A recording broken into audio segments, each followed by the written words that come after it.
Cet exercice, un CCP mineur de 2016, on s'intéresse à l'espace vectoriel des fonctions de classe C1 de 0,1 à valeur dans R, et on définit dessus une application n qui a f associe la valeur absolue de f de 0 plus la norme infinie de f', donc sur l'intervalle 0,1 bien sûr, et on demande de démontrer que cette application définit une norme.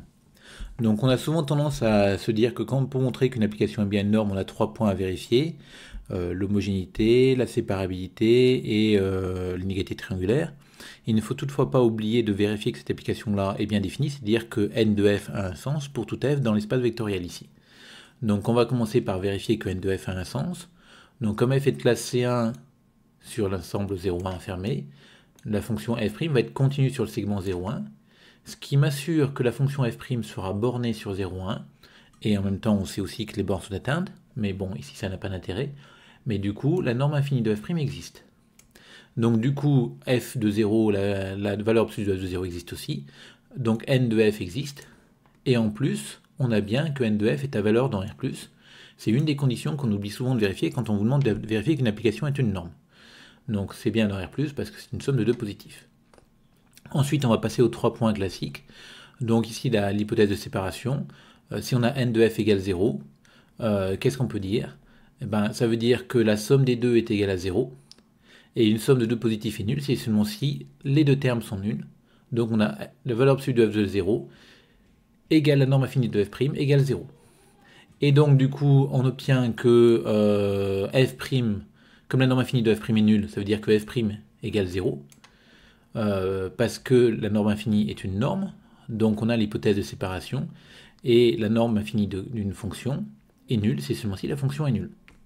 Donc comme f' est nulle sur l'intervalle 0,1, ça veut dire que f est constante sur l'intervalle 0,1. Attention à bien vérifier la notion d'intervalle. Cette propriété-là, f' égale 0 implique f constante, c'est vrai que sur un intervalle.